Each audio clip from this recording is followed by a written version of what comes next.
Mesdames, Messieurs, merci de choisir Business 24 Africa pour vous informer. Démarrons cette édition avec les Financial Africa Awards 2025 accueillis au Sofitel Hôtel Ivoire d'Abidjan.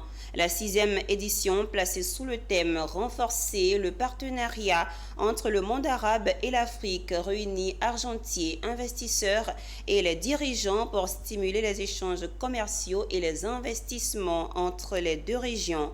Objectif, insuffler une nouvelle dynamique aux relations économiques entre les deux mondes. Konena Nourgo, Ezekiel Siri, commentaire, Mondésir Nascimento. Le Sofitel Hôtel Ivoire d'Abidjan, théâtre des Financial Africa Awards, 6e édition. 2 jours durant, le Gotha africain et arabe se penche sur le renforcement des partenariats économiques et stratégiques conformément à la vision du média africain d'information financière. Une édition co-organisée par Financial Africa et la Banque arabe pour le développement économique en Afrique, BADEA, dont le président est le Mauritanien Sidi Oulta. Un temps des nouvelles alliances, souligné par Adam Awad, directeur de publication de Financial Africa. Je dis aussi merci à tous ceux qui ont participé de près ou de loin à l'organisation de cet événement, aux institutions financières africaines, membres de l'Alliance des institutions financières qui sont toutes là. Merci. Mais avant tout, et j'aurais dû commencer par là, merci à l'État de Côte d'Ivoire de bien avoir voulu accueillir cette édition. Cette édition est une édition spéciale, car c'est pour la première fois que le forum du Financial Africa Award est placé sous le thème du partenariat entre le monde arabe et l'Afrique.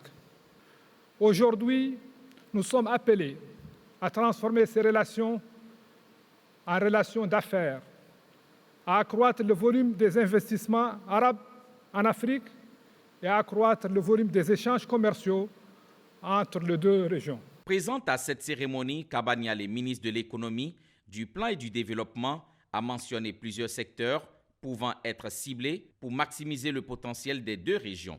En ligne de mire, l'agriculture, les fonds du Golfe pourraient transformer les terres arabes et africaines en moteurs de croissance économique. Le secteur des énergies renouvelables, l'autre atout que la ministre propose. Cette édition devrait aussi ainsi servir de cadre pour ouvrir une lucarne et explorer les voies permettant de capter davantage de flux entrants d'investissements directs en Afrique, concevoir des approches stratégiques de long terme pour favoriser la collaboration entre les entreprises africaines et celles du monde arabe, définir les prochaines étapes pour une meilleure coopération entre les institutions africaines et celles du monde arabe et faciliter la construction de contrats de joint venture encourageant l'innovation, la recherche, le développement dans les secteurs stratégiques. Des panels, sessions B2B et deal rooms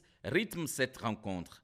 Le gala de clôture sera marqué par la remise des trophées qui récompensent les acteurs économiques influents du continent.